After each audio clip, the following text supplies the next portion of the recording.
Bendiciones para usted. Bienvenidos a otro tiempo de reflexión en la palabra de Dios.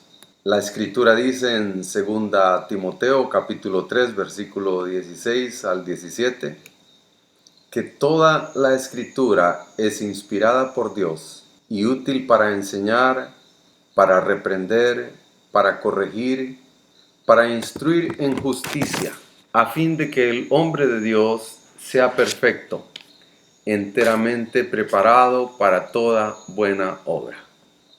Así que bienvenidos a este tiempo en la palabra. Que el Espíritu del Señor nos guíe y nos enseñe una vez más de su palabra.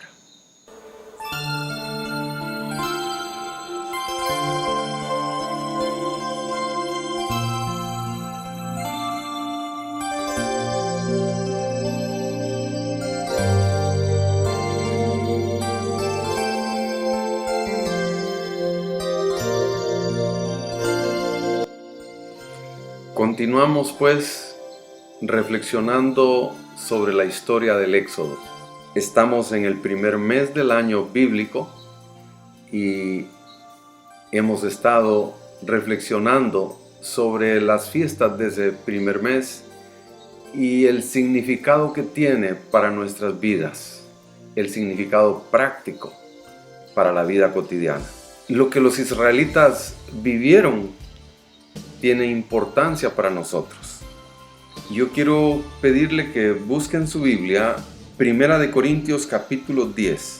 Vamos a leer los primeros versículos de 1 Corintios capítulo 10. Dice así: porque no quiero, hermanos, que ignoréis que nuestros padres estaban todos bajo la nube, y todos pasaron por el mar, y en Moisés todos fueron bautizados en la nube y en el mar, y todos comieron el mismo alimento espiritual, y todos bebieron la misma bebida espiritual, porque bebían de la roca espiritual que los seguía, y la roca era el Mesías.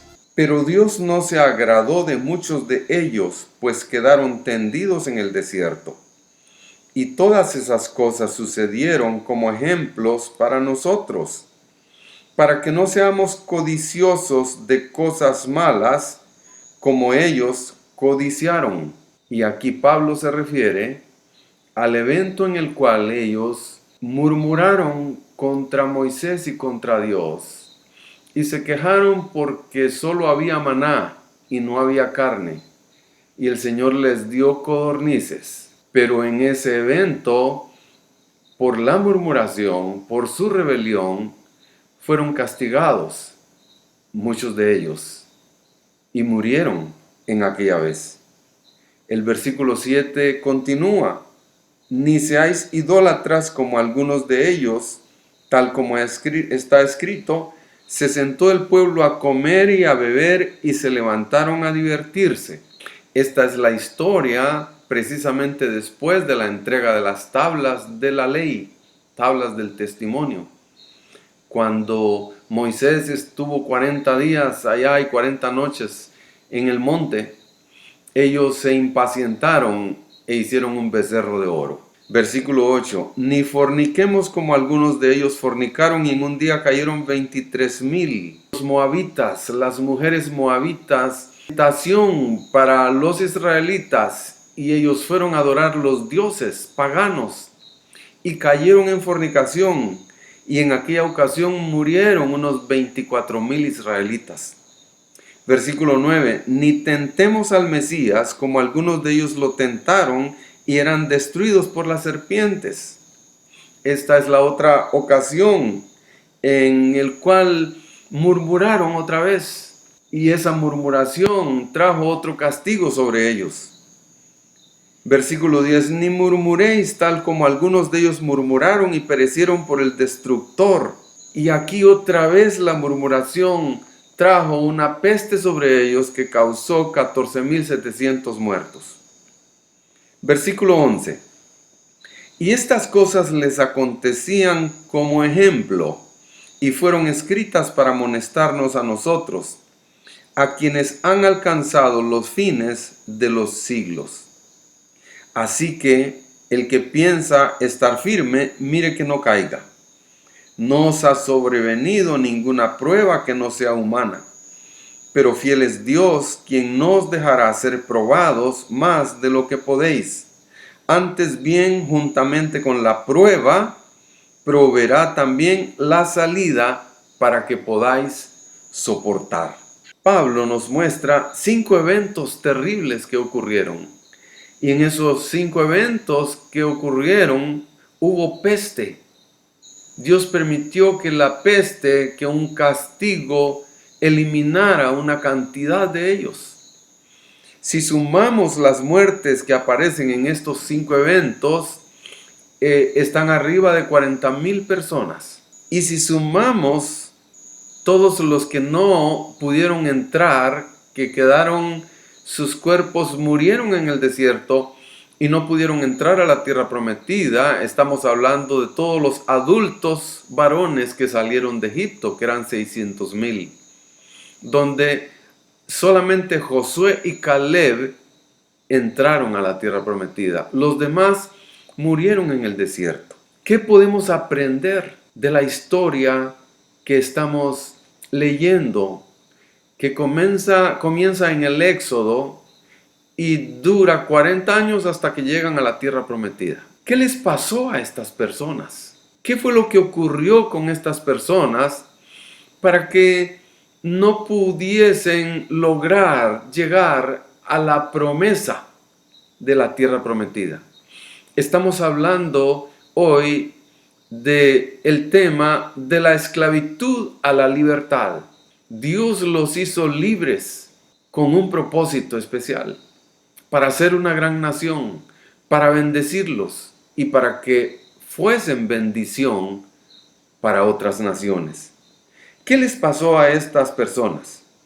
Tenemos que aprender. Fueron en 1 Corintios 10:1 al 4, que ya leímos, dice que todos estuvieron bajo la nube, todos pasaron por el mar, y en Moisés todos fueron bautizados en la nube y en el mar, y todos comieron el mismo alimento espiritual, y todos bebieron la misma bebida espiritual, porque bebían de la roca espiritual que los seguía, y la roca era el Mesías. El Mesías estaba con los israelitas cuando salieron de Egipto. En aquel Pesaj, donde sacrificaron el cordero y pusieron la sangre en el dintel de sus puertas y en los postes de sus puertas, el Mesías estaba con ellos. En la columna de fuego durante la noche y en la columna de nube durante el día que los cubría y los guiaba por el desierto, el Mesías estaba con ellos. Cuando tenían sed y había agua de la roca, el Mesías estaba con ellos. Pero hay algo mucho más allá, porque Pablo dice que bebían de la roca espiritual que los seguía y la roca era el Mesías. Entonces, el no reconocer al Mesías hace una gran diferencia en el conocimiento de la ley de Dios. Dice que Dios no se agradó de muchos de ellos, y por eso quedaron tendidos en el desierto. Las escrituras nos narran que 600,000 varones listos para la guerra salieron de Egipto. No estaba contando ahí las mujeres y los niños. Así que podemos estimar unos 2.400.000 o 3 millones, qué sé yo, alrededor de ese número salieron de Egipto. Y dice que estos no agradaron a Dios. ¿Cómo podemos agradar a Dios? En Hebreos capítulo 11, versículo 6, dice que sin fe es imposible agradar a Dios, porque es necesario que el que se acerca a Dios crea que Él existe y es galardonador de los que le buscan, que es premiador de quienes lo buscan. En este tiempo que estamos viviendo por la pandemia, hemos tenido una oportunidad hermosa para estar en oración. Hemos estado orando como iglesia, Y eso nos ha permitido buscar al Señor de una manera mucho más insistente, mucho más consistente. Y el Señor se agrada de que le creamos. ¿Por qué se quejaban los israelitas? Porque no creían. ¿Por qué murmuraban? Porque no creían.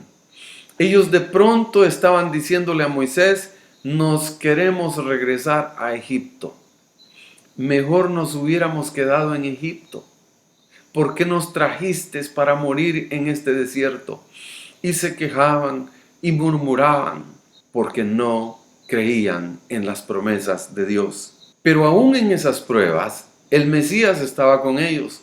La columna de fuego iba con ellos, la columna de nube iba con ellos en el día y la columna de fuego en la noche. Había maná para comer y ese maná era nutricionalmente un alimento completo, porque dice la Escritura que durante los 40 años que estuvieron en el desierto no hubo en sus tribus enfermos. Sus ropas no se gastaron, su calzado no se gastó, sus pies no se hincharon. Ellos fueron saludables. El maná del cielo suplía completamente sus necesidades. Pero aún así murmuraban y se quejaban. ¿Cuántas veces hemos estado en pruebas? Y Dios permite pruebas. En 1 Pedro capítulo 1 dice el apóstol Pedro: bendito sea el Dios y Padre de nuestro Señor Jesucristo, quien según su gran misericordia nos ha hecho nacer de nuevo a una esperanza viva, mediante la resurrección de Jesucristo de entre los muertos, para obtener una herencia incorruptible, inmaculada y que no se marchitará, reservada en los cielos para vosotros, que sois protegidos por el poder de Dios mediante la fe, para la salvación que está preparada para ser revelada en el último tiempo, en lo cual os regocijáis grandemente, aunque ahora por un poco de tiempo, si es necesario, seáis afligidos con diversas pruebas. En este momento, a nivel mundial, estamos siendo sometidos a pruebas de diferentes tipos. Y dice: si es necesario, seáis afligidos con diversas pruebas. Versículo 7. Para que la prueba de vuestra fe, más preciosa que el oro que perece, aunque probado por fuego, sea hallada que resulta en alabanza, gloria y honor en la revelación de Jesucristo. Nuestra fe es mucho más preciosa que el oro. El oro se purifica con fuego. Nuestra fe es probada como el oro, para que sea hallada que resulta en alabanza, gloria y honor cuando Jesucristo sea revelado, a quien sin haberle visto le amáis, y a quien ahora no veis, pero creéis en él y os regocijáis grandemente con gozo inefable y lleno de gloria, obteniendo como resultado de vuestra fe la salvación de vuestras almas. Necesitamos ser consistentes en nuestra fe. Y cuando vienen las pruebas, entender que el Señor está trabajando con nosotros, está formando el carácter del Mesías en nuestras vidas. La prueba de nuestra fe produce paciencia. La prueba de nuestra fe es importante. Y en el desierto fueron probados los israelitas, pero el Mesías estaba ahí con ellos. ¿Cuántas veces usted y yo hemos sido probados? Y vendrán más pruebas, pero ¿sabe qué? El Mesías está ahí.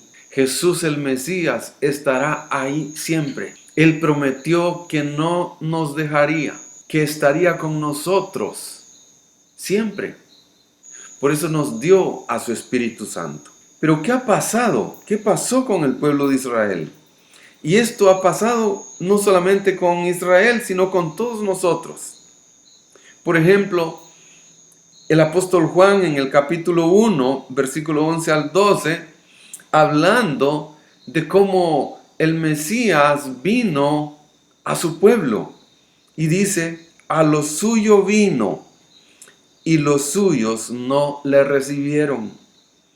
Pero a todos los que le recibieron, a los que creen en su nombre, les dio la potestad de ser hechos hijos. Unos le reciben, otros no le reciben. Y eso lo encontramos en una conducta humana continuamente. La parábola del sembrador nos enseña 4 tipos diferentes de tierras donde el sembrador dejó caer su semilla. Y estos 4 tipos diferentes de tierras son 4 diferentes tipos de corazones que reciben la palabra de Dios. Los 4 reciben la palabra de Dios. Pero de esos 4 tipos, solamente en uno de ellos la palabra de Dios germina.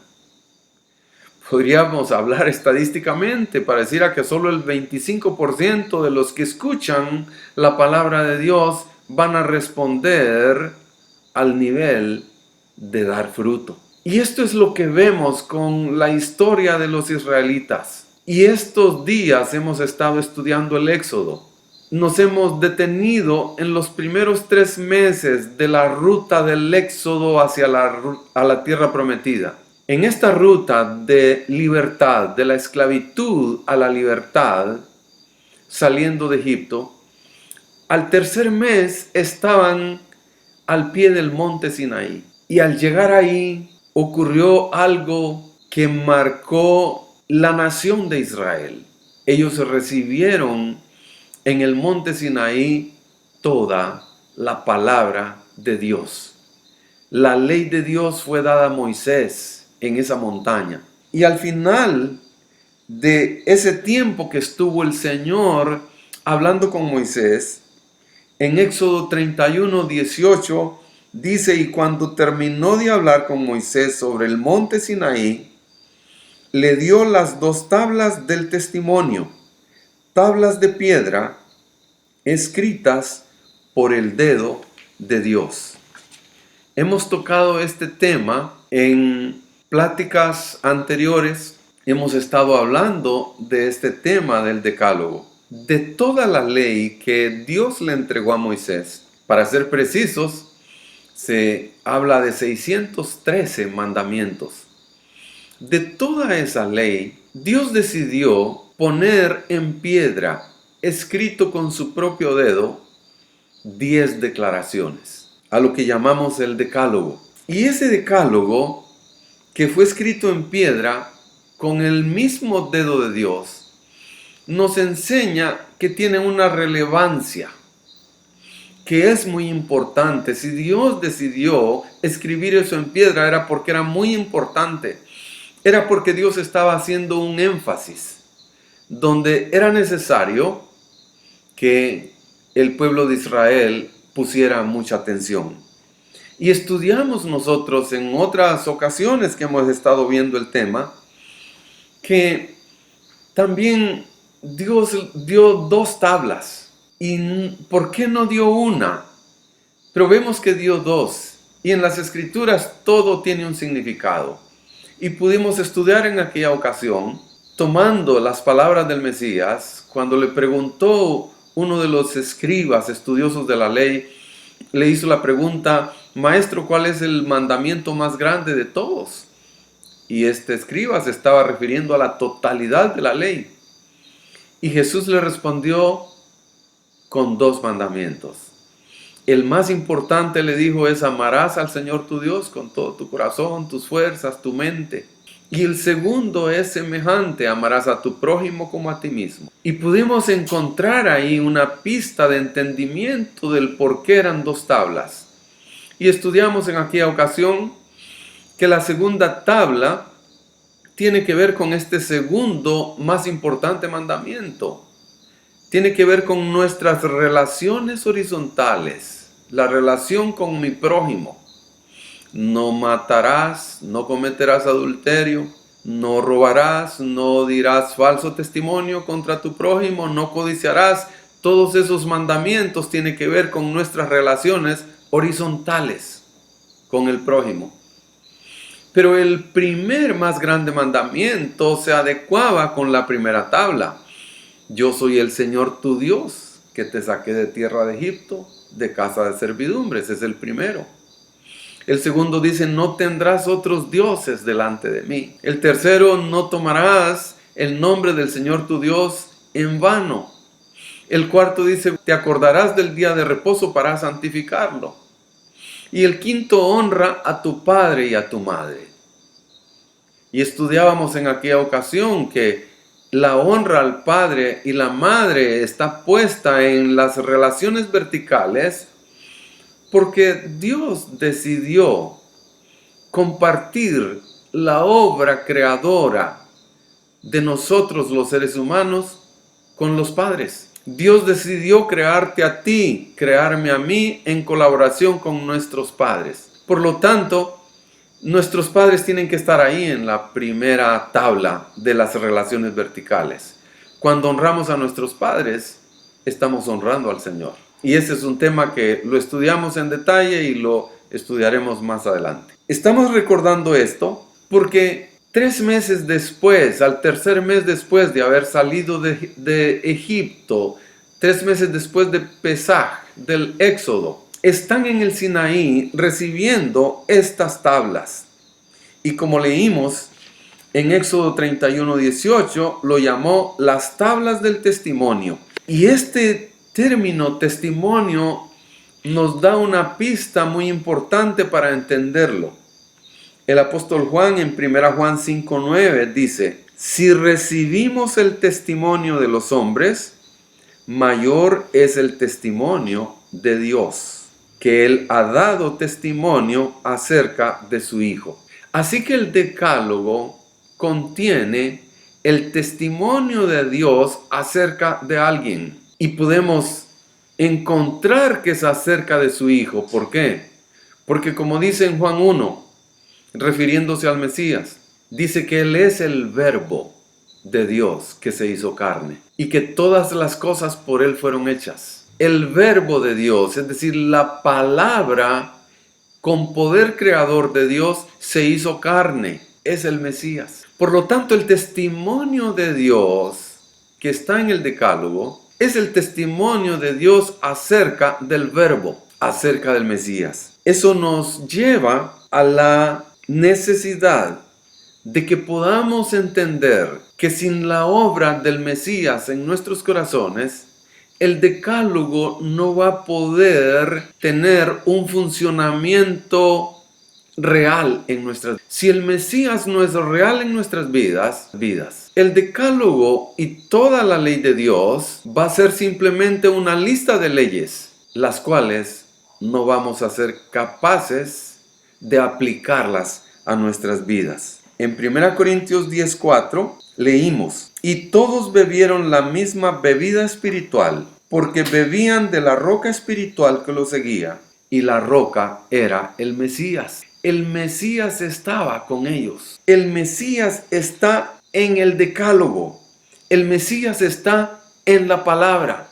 Él es la palabra viva. Entonces, necesitamos conocer al Mesías. Necesitamos que sea el mismo Mesías revelándose a sí mismo, el mismo Mesías revelando su palabra a nuestras vidas. ¿Cómo comienza el Decálogo? Yo soy el Señor, tu Dios, que te saqué de tierra de Egipto, de casa de esclavitud. Yo soy el Señor, tu Dios, que te hago libre. Él es nuestro Redentor, Él es nuestro Salvador, Él es nuestro libertador. En Juan 8:36 dice, si el Hijo los hace libres, ustedes serán realmente libres. El pueblo de Israel salió de Egipto, eran esclavos. Dios los libertó, los hizo libres de la esclavitud y los llevó hacia el Sinaí a recibir su palabra. Pero muchos de ellos cayeron en el desierto, no llegaron a la tierra prometida. Y la historia del pueblo de Israel nos enseña mucho acerca de esto. De tal manera que cuando el Mesías vino al pueblo de Israel, como dice en Juan 1, a los suyos vino y muchos de ellos no le recibieron. En Juan 8:31 dice, si ustedes permanecen en mi palabra, seréis verdaderamente mis discípulos y conoceréis la verdad, y la verdad os hará libres. El Señor nos saca de la esclavitud cuando experimentamos pesaj en nuestras vidas. Es decir, cuando experimentamos cómo la sangre derramada por el Cordero de Dios quita nuestros pecados, perdona nuestros pecados y nos hace nacer a una nueva vida por el poder de su Espíritu. En ese momento nos saca de la esclavitud del pecado y nos hace libres. Pero la libertad tiene que mantenerse. Los israelitas salieron libres de Egipto, pero de pronto llegaron otra vez a ser esclavos, ya no en Egipto, fuera de Egipto, pero llegaron a ser esclavos otra vez, esclavos del pecado. Si ustedes permanecen en mi palabra, dice Juan 8:31, seréis verdaderamente mis discípulos y conoceréis la verdad, y la verdad os hará libres. Ahora, ¿libres de qué? Libres para no pecar. En Juan 8:34 más adelante dice, todo aquel que comete o practica el pecado es esclavo del pecado. Necesitamos ser libres del pecado. En el momento en que nacemos a una nueva vida por la fe en el Mesías, en ese momento somos libertados de la esclavitud del pecado. Pero de ahí en adelante, usted y yo necesitamos conservar la libertad. Tenemos que conservar esa libertad. Si nosotros volvemos al pecado y volvemos a practicar al pecado, nos volvemos esclavos del pecado. Necesitamos conservar esa libertad. Y eso nos lleva al primer principio que ya estudiamos en otra ocasión, el primer principio que encontramos en el Decálogo. Ese primer principio se llama el ministerio de la reconciliación. Para los que recibieron esa enseñanza, solo estoy recordando el primer mandamiento de la primera tabla: yo soy el Señor tu Dios que te saqué de tierra de Egipto, de casa de esclavitud. Ese primer mandamiento de la primera tabla es el mismo principio espiritual que el primer mandamiento de la segunda tabla, que dice no matarás. Y estudiábamos en aquella ocasión que el matar a una persona, deshacernos físicamente de esa persona, tiene una raíz que va mucho más atrás en nuestro corazón. Cuando Jesús dijo, oísteis que fue dicho a los antiguos, no matarás, pero yo os digo que cualquiera que se enoje contra su hermano es como que haya matado, ya es culpable. El matar es una manera objetiva de deshacernos del prójimo, pero fue el extremo final de un proceso que comenzó con el enojo, con la discordia, con la ofensa, con el resentimiento, con la amargura, que nos hizo truncar la relación con el prójimo. Y no trabajamos para producir la reconciliación con el prójimo y llegamos a ese punto extremo de eliminarlo físicamente. Pero hablábamos que el otro mandamiento de la tabla número 1, que dice yo soy el Señor tu Dios, nos está hablando de reconocer a nuestro Dios como nuestro Redentor. Pero nosotros también podríamos, así como eliminamos físicamente a nuestro prójimo, podemos eliminar a Dios. No lo podemos eliminar físicamente, pero sí lo podemos eliminar de nuestras vidas ignorándolo.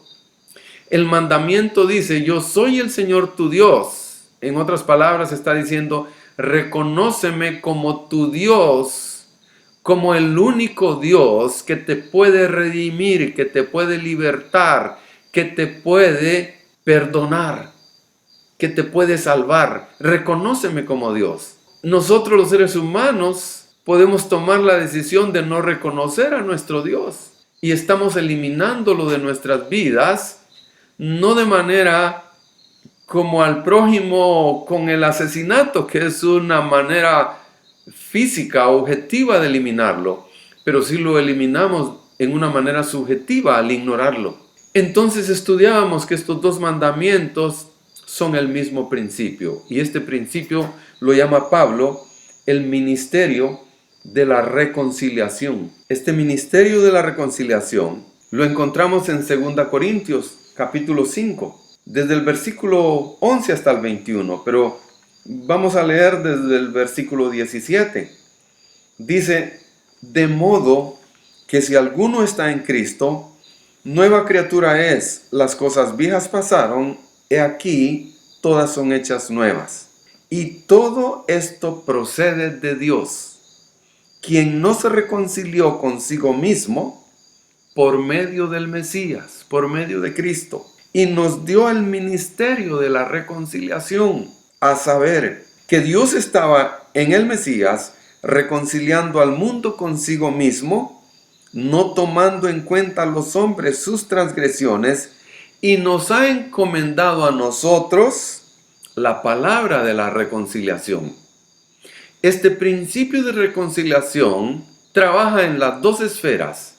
En la esfera vertical, Dios se está reconciliando con nosotros. Pero cuando Él se reconcilia con nosotros, es para que en la esfera horizontal nosotros podamos producir la reconciliación con nuestro prójimo. Y en este caso es de dos vías. Es contribuyendo con nuestro prójimo para que él pueda obtener la reconciliación con Dios.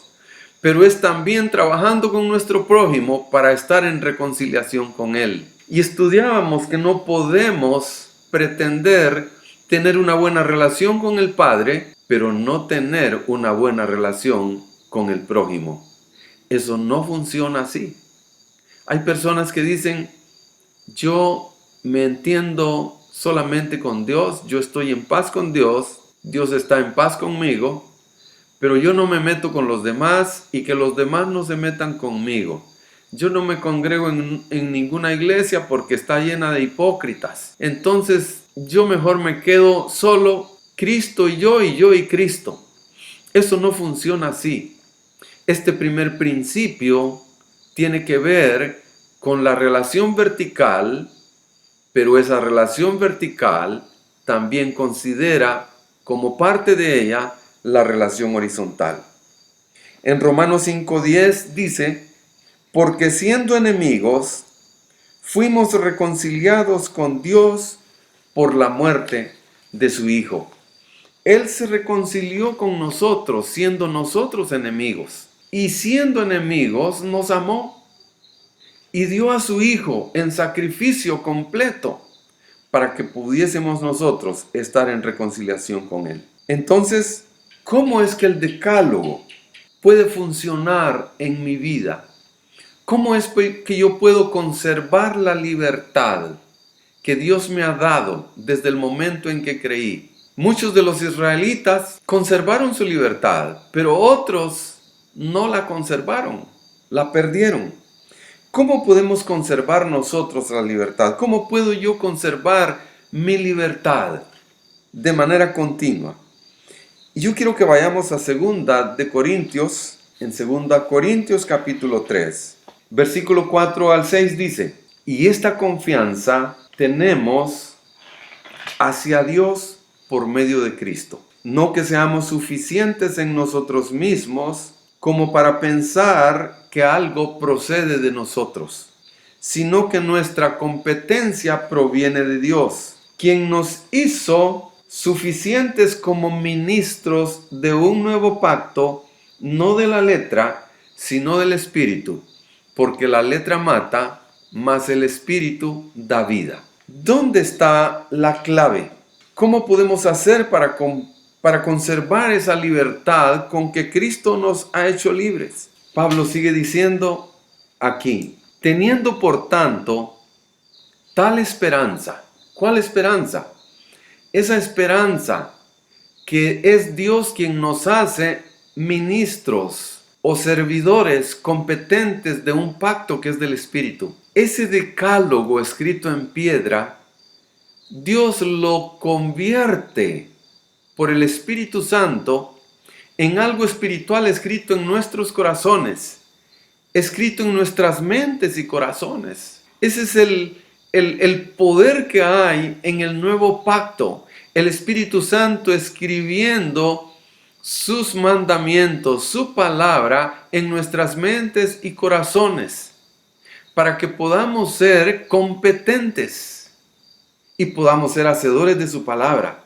Entonces dice en 2 Corintios 3:12, teniendo por tanto tal esperanza, hablamos con mucha franqueza. Y no somos como Moisés, que ponía un velo sobre su rostro para que los hijos de Israel no fijaran su vista en el fin de aquello que había de desvanecerse.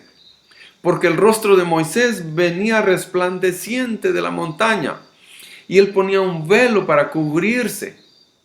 Pero al fin Moisés iba a morir, eso iba a desvanecerse. Versículo 14, pero el entendimiento de ellos se endureció. Porque hasta el día de hoy, en la lectura del Antiguo Pacto, el mismo velo permanece sin alzarse, pues solo en Cristo es quitado.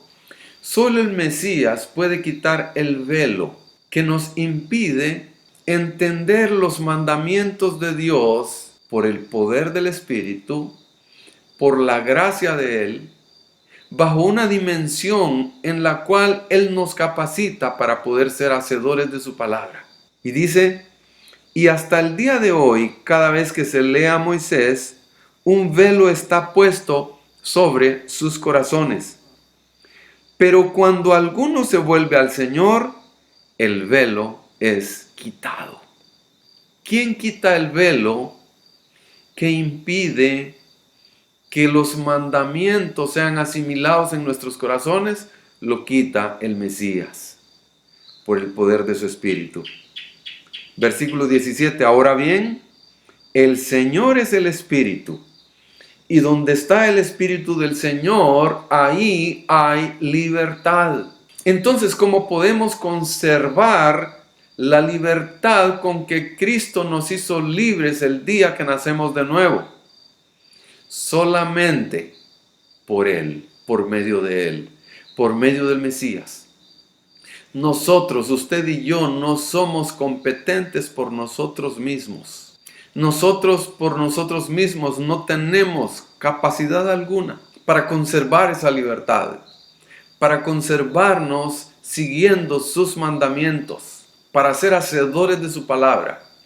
Pero Él nos hace siervos competentes por el Espíritu de gracia, por el Mesías, por el Espíritu de poder. Y por eso dice en el siguiente versículo, pero todos nosotros, con el rostro descubierto, contemplando como en un espejo la gloria del Señor, estamos siendo transformados en la misma imagen de gloria en gloria, de gloria en gloria.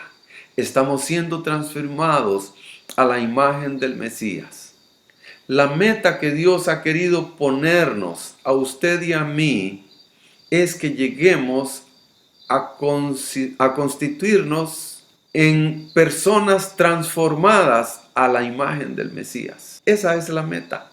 Pero por nuestras fuerzas no podemos lograrla. Pero bajo la ayuda, el poder del Espíritu del Señor, bajo la gracia del Mesías en nuestras vidas, sí somos capaces. Él nos capacita. Así que hoy estamos reflexionando otra vez sobre el éxodo de los israelitas.